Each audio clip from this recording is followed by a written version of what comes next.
मेवाड़ आज तक न्यूज की खबरों का नोटिफिकेशन सबसे पहले पाने के लिए सब्सक्राइब जरूर करें और साथ ही बेल आइकन दबाएं।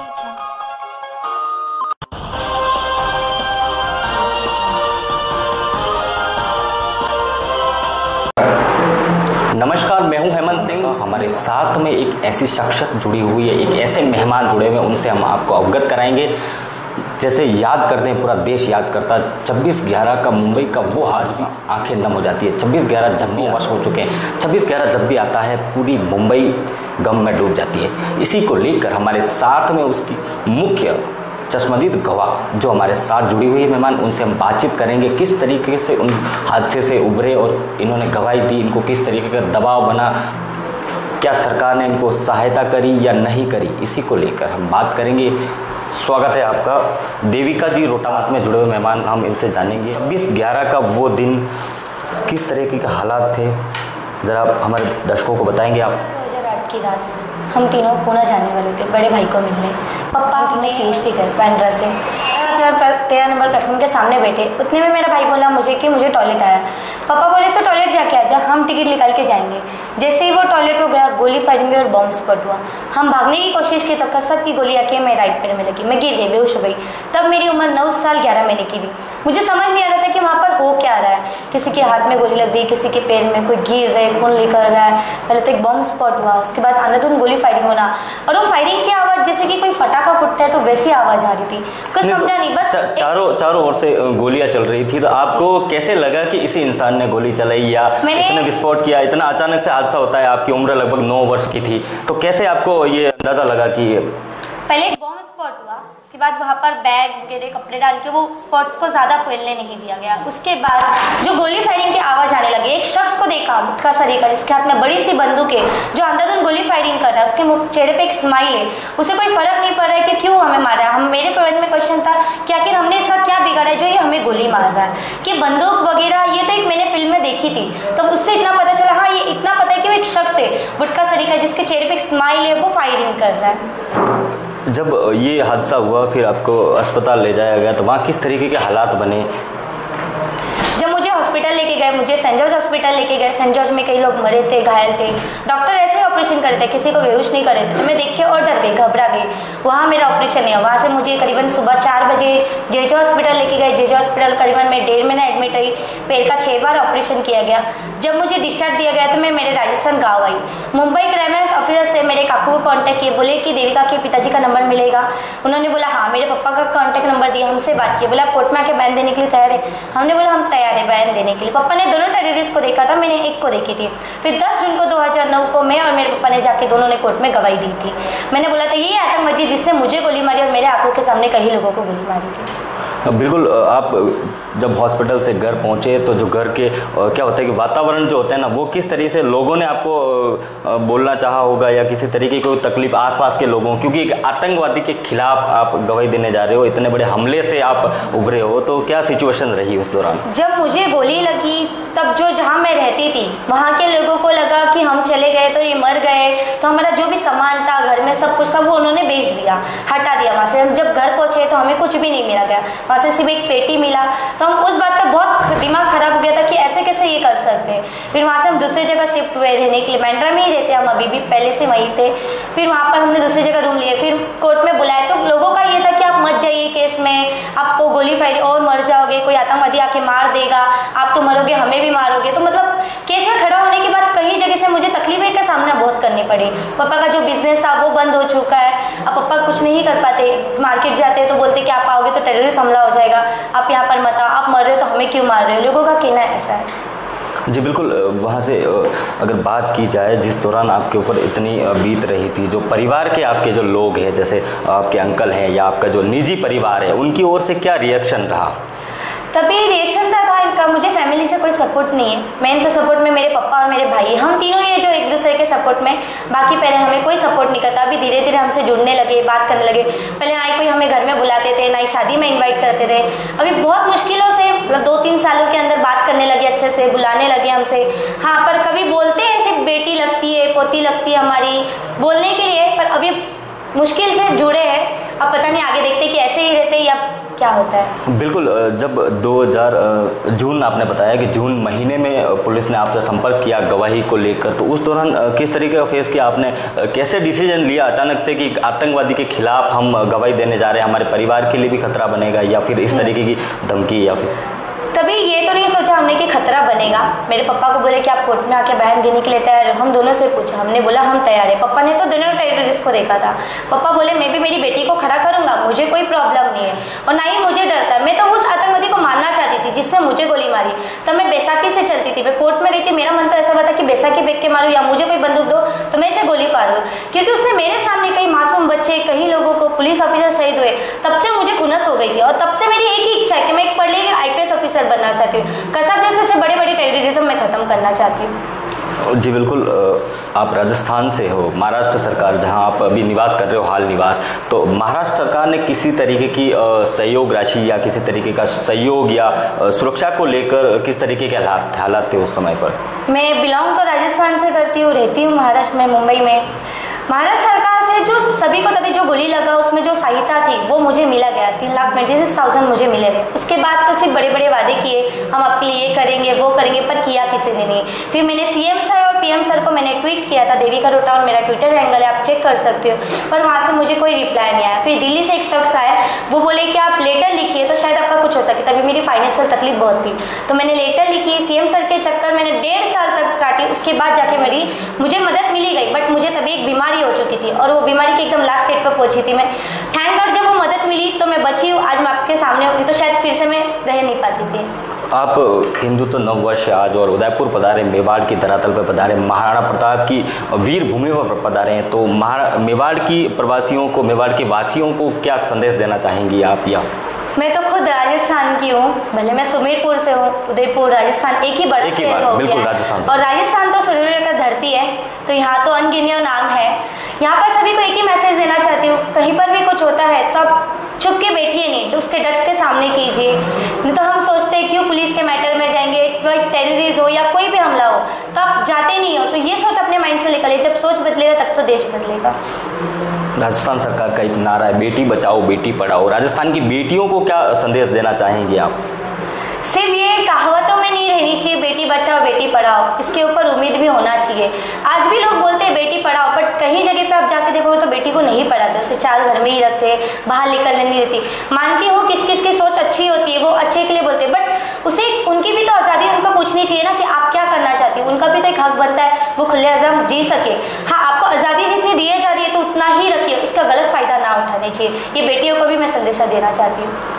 बिल्कुल, राजस्थान सरकार, आप राजस्थान से हो तो राजस्थान सरकार से किसी तरह की कोई प्रोत्साहन राशि या कोई योगदान राशि आपको दी गई हो जिस सर्वाइव के लिए? नहीं, मुझे राजस्थान से कोई हेल्प नहीं मिली गई है। सिर्फ बोले गए वो तो अपने राजस्थान सरकार को सोचना चाहिए था, जबकि मैं यहाँ की बेटी हूँ, मेरी राजस्थानी मेन है, तो वो उनको सोचना चाहिए। तो आज तक कोई कुछ नहीं किए, सिर्फ बड़ी बातें किए और किए तो कोई नहीं। सबको अपना वोट से मतलब होता है, थोड़ी ना कोई आके पूछता है आज 26 कोई 10 साल होके गए, किसी ने आके कभी ये पूछने की कोशिश नहीं की देविका आप कैसे हो, कोई प्रॉब्लम तो नहीं होती है। सब अपने घर भर अपना देखते हैं, आज की दुनिया में कौन किसी का देखता है।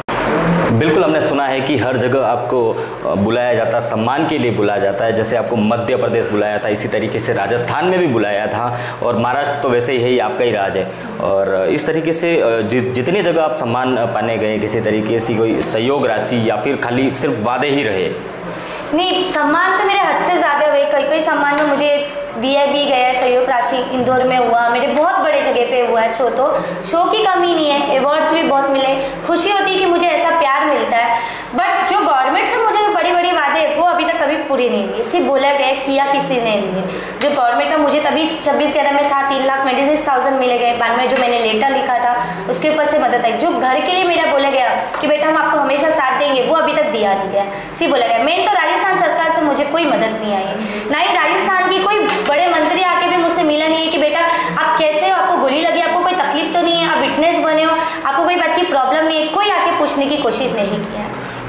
जैसे कसाब के मामले में जैसे इंटरनेशनल ये मामला रहा, तो आपको किसी तरीके की बाहर से कोई धमकी या फिर बाहर से कोई फ़ोन कॉल या दबाव बनाया हो या आपको किसी तरीके का ऑफर भी किया हो, तो ये हालात कैसे रहे थे उस दरमियान? ऑफर्स तो मुझे बहुत आए, धमकियाँ भी आए, पे केस से हट जाए तो आपको मार देंगे, काट डालेंगे आके। हमने बोला आपको मारना है तो आके मारो, हम एड्रेस आपको आपको भी भेजेंगे। हम बैंड्रा में रहते, मारना आके तो आप मार के जा सकते, कोई डर नहीं, आज नहीं तो कल तो मरना ही है, वो मारना है तो बेशक आके आप मार सकते हो। जी बिल्कुल, देखा आपने सुमेरपुर राजस्थान की बेटी जो कि इतने बड़े शर्मशीद गवाह बनी, जिसकी अजमल कसाब की, फिर भी इनकी हालत ऐसी है, ना तो इनको शिक्षा को सरकार की ओर से ना तो कोई शिक्षा का सहयोग मिल पाया। बेटी पढ़ाओ बेटी बचाओ का एक नारा है, उसके तहत भी देखा जाए तो सरकार की ओर से इनको ना अभी तक कोई सहयोग राशि मिली है, ना कोई अभी भी हाल भी ये भटक रही बेटी है देखा जाए तो। बिल्कुल, हम इनके पापा हमारे साथ में जुड़ेंगे, उनसे भी हम जानकारी लेंगे किस तरीके से उन्होंने इनका हौसला बढ़ाया। बहुत बड़ी बात है कि उन्होंने इनका हौसला बढ़ाया जो आज ये इतनी स्थिति तक पहुंचे, और आगे इनका प्रयास है कि मैं IPS बन के देश की सेवा करूं, ये सबसे बड़ी बात है। बिल्कुल, हम इनके पिताजी को बुलाना चाहेंगे। जी बिल्कुल, देविका रोटावन के जो पिताजी हैं हमारे साथ नटवर लाल जी जुड़े हुए हैं, इनसे हम बातचीत करेंगे किस तरीके से इन्होंने हौसला बढ़ाया था देविका रोटावन का। जी बिल्कुल, बताएं सर, किस तरीके के हालात उस दौरान आपके परिवार के साथ बने थे? जो बम्बई में हादसा हुआ था 26/11 का, 10 आतंकवादी पाकिस्तान से आए थे, वो 10 आए थे, 4 ताज में गए, 4 अबोरो में गए, 2 CST आए थे जी। लेकिन हम लोग बांद्रा में रहते, बांद्रा से हम लोग पुणे जाने के लिए CST गए थे। मैं गया, मेरा बेटा जयेश है और बेटी देविका है, हम तीनों CST पहुँचा। और जयेश बोला पापा मैं टॉयलेट करके आता हूँ। मैं जा बेटा टॉयलेट कर जा। टॉयलेट में गया और फिर देविका बोले, हम लोग बोले, फिर एक नाम गोली नाम का कुत्ता था, 12-13 प्लेटफॉर्म के पास बैठा था। जब 2 अंदर थे शख्स, एक जो कसाब, एक अबू इस्माइल, नाम तो अभी लेना पड़ता। हाँ, बिल्कुल बिल्कुल। तो वो दोनों ने क्या कुत्ता ने भौंका, कुत्ता भौंकता तो उसको डाउट पड़ा तो वो डायरेक्ट उसने फायरिंग किया, कुत्ते को पैर पे गोली मारा, कुत्ता उधर गिर गया। फिर उसने बॉम्ब फेंका था, हमारे सामने फेंका था, 12-13 प्लेटफॉर्म के सामने था। अनादर वो फायरिंग तो अचानक से एक, फिर हम लोग बोला चलो कोई हर्ष जाता है, हैदराबाद जाते थे, वो गाड़ी का टाइम था। बिल्कुल, मैं बोला कोई मुसलमान लोग अपने क्या फटाखा फोड़ा होगा। फिर अनादन फायरिंग किया, नहीं गोली लगते, कोई मरते गए, कोई गिरते ऐसे। मैं बोला ये तो मैं चलो बेटा देविका। जब जयेश आया अंदर से टॉयलेट के आया, वो दोनों आतंकवादी खड़े थे, कसाब वो अबू इस्माइल, उसके बीच में वो अंदर 12 प्लेटफॉर्म के अंदर भाग गया जी। वो भागने बाद वो तो निकल गया, तो हम लोग भागने की कोशिश किया तो कसाब ने और अबू इस्माइल ने हंसते हंसते गोलियां फायरिंग करते गए। पीछे से गोली आई, मेरे दोनों पैर के बीच में जाके देविका को लगी, देविका उधर गिर के बेहोश हो गई। मैंने दोनों आतंकवादी को देखा। फिर करीबन अन्नाधुन 15-20 मिनट तक लोकल और मेन लाइन पे फायरिंग करते। तो फिर इसके दोनों को जब आपने देखा तो क्या कारण रहा कि सिर्फ गवाही जो है वो देविका की ही लगी? गवाही देविका की लगी, वो तो चलो अपन देश के लिए। जो फायरिंग किया वो 57 लोग मारा है जी, और 100 घायल था। घायल में मेरी बेटी है, लेकिन मेरी बेटी के मैं नहीं खींचता हूँ, जो मेरे आंखों के सामने CST में 57 मतलब 57 लोग मरा है, 57 बिल्कुल, और 100 घायल हुआ जी, उसकी भरपाई। और मेरा दूसरी जगह सब मिला के 166 लोग मरा है जी, और 300 ऊपर घायल है, जिसमें पुलिस वाले थे, अच्छे से ऑफिसर लोग थे, वो शहीद हुए। उसकी मतलब वो अभी तक उसका कोई नतीजा मेरे को विलेज अभी तक मेरे को मैसेज मिला नहीं, क्योंकि ये आतंकवादी आ जाते हैं, अपन इंडिया में घुस जाते हैं, बड़े बड़े नेता लोग बात करते हैं कि हम पाकिस्तान का बदला लेगा, ये करेगा, अभी तक कुछ हुआ नहीं, सब बड़ी बड़ी बातें होती है। लेकिन होने के बाद में उधर CST से लेके हम सेंट जॉर्ज हॉस्पिटल में एडमिट किया, रात को आके याद रखा, उधर कोई इलाज नहीं हुआ। फिर उसको JJ में सुबह 5 बजे लेके गया और गोली इसको निकाला, करीबन शाम को 5-6 बजे के बाद गोली निकाला, इतना बड़ा कैप्सूल था वो निकालने के बाद वो ऑपरेशन हुआ 27 को। फिर उसके बाद 5 ऑपरेशन किया, 6 ऑपरेशन हुआ, पैर में रॉड लगा। वो बाद में बोले, बच्ची बोला खड़ी होगा नहीं, उधर का डॉक्टर था जी, डॉक्टर अच्छा नाम था, वो बोला कि अभी आप बच्ची करीबन 3 साल तक तो चलेगी नहीं। मैं कहा सर आप खाली डिस्चार्ज दो, आगे का देखना मेरा काम जी, क्यों मेरा कुल देवता पे मेरे को भरोसा है खेतला जी पे जी। हमें उधर से डिस्चार्ज दिया, 100-1.5 महीने के बाद हम डायरेक्ट उधर से हमारा टिकट दिया, हम लोग राजस्थान आया जी, फालना उतरा, फालने से खेतला जी गया, 2-3 दिन रुका, फिर बाद में वापस में सुमेरपुर आया, सुमेरपुर आने के बाद बम्बई गया। जब फिर बाद में बोले कि बम्बई से क्राइम ब्रांच जी, वो लोगों को फ़ोन किया गांव में सुमेरपुर में, बिल्कुल, कि हमारे भाई है, वकील एडवोकेट है, कि आपका मेरे को देविका का पापा का नंबर सही है? तो बोले मैं पहला मेरे पापा भाई को पूछूंगा, देविका पापा को, क्योंकि ऐसे फ़ोन बहुत आते हैं। तो बोले ठीक है। तो मेरे को फ़ोन किया कि भाई कोई बम्बई पुलिस वाले का फ़ोन है, तुम नंबर मांग रहे, नंबर बिंदास दे, कोई भी हो। तो नंबर दिया, तो फिर बाद में CST से ही फ़ोन था, कोई ऑफिसर क्राइम। अचानक से मुंबई में इतना बड़ा हादसा हुआ, जो मुंबई पूरी खूनों से भर गई थी, दहल गई थी, ऐसा हादसा था, इतना बड़ा हादसा। तो अचानक से इतनी हिम्मत आपके अंदर कैसे आई, कैसे सोचा आपने कि मैं उनके खिलाफ गवाही दे दूं? या लोग, एक पुलिस वाले का फ़ोन आता है, इतने डर जाते हैं, तो आपको ने इतनी हिम्मत कहाँ से? वो बच्ची कौन है, उसका बाप राजस्थान का है और राजस्थान की धरती का पैदा हुआ इंसान कोई किधर डरने वाला नहीं है, और उसकी औलाद भी होए या फिर 7 पीढ़ी का 1000 रुपये दी हो तो वो डरने वाला नहीं है। फिर उसके बाद में हमको फ़ोन आया कोर्ट में, बोले कोर्ट में खड़ा होने का। मैं कहा ठीक है, हो जाएगा खड़े। आप बोले क्या करें, मैं कोर्ट में वही जैसे फ़ोन किया वैसे मेरे पुलिस वालों को मिला कि कब खड़े होने, तो बोले कि महीने के बाद में। तो मैं ठीक है, महीने बाद खड़े हो गए। बोले खड़ा करने का मेरे को और मेरे बेटे को खड़ा किया। तो मैं बेटे को खड़ा करने के बाद में जब कोर्ट में 10 जून को खड़ा करने पहले वही दिन 1-2 घंटे पहले हम लोग बोले मेरा बेटा खड़ा नहीं होगा, मैं देविका को खड़ा करेगा। बिल्कुल, जो मेन गोली देविका को लगी है। आज मेरे हिसाब से चलो मैं केस शॉर्ट हो जाएगा, लेकिन गोली लगी देविका को, 6 ऑपरेशन हुआ है, वो सामने खड़ी होकर बताएगा कि ये आतंकवादी ने गोली मारा। बोला वकील साहब, बोला चलेगा जी बिल्कुल। फिर खड़ा किया, मेरे पास बयान दिया, 1.5 घंटा हमारे स्पेशल कोर्ट में चला। बिल्कुल, मैंने जज को सब बता दिया। मैं ऑलरेडी बोला जज साहब के रियल है, जज अपने जयपुर का था, ML तेलियानी सर था और वकील उज्जवल निकम सर था। जो पूछा सवाल का जवाब में पूरा दिया कि वो बात हम इधर खुला कर नहीं सकता हूँ, लेकिन बोला चलेगा। मैंने बोला जज साहब अभी मेरे को ठप्पा मारो फांसी का, ये आतंकवादी कसाब को फांसी होनी चाहिए क्योंकि अपनी एक परंपरा है राजस्थान की। तो बोले ठीक है, मैंने मेरी बेटी को गोली लगा तो बोले बेटी को लाओ, तो वो पुलिस वालों को बोल के बेटी को ला के खड़ा किया। तो उसको पूछा, वो बताया कि जो साथ देगा भगवान, में झूठ बोलो भगवान सजा देगा, सच बोलो भगवान, में गलत बोलो तो भगवान सजा देगा, या मेरे को साथ देगा। तो बोले ठीक है। तो उसको बोला आतंकवादी, तो वो आतंकवादी बताया कि फर्स्ट में कसाब बैठा उसका नाम बोलिया। तो उधर जो वकील था उज्जवल निकम भी बोला था कि नहीं 3 नंबर है, बोले नहीं 1 नंबर है। उसने बहसबाजी किया ऐसे, तो जैसा बोले बता रहे सही तो क्यों झूठ बोलते हो, तो बोले नहीं बता रहे, कभी ऐसा बोले नहीं।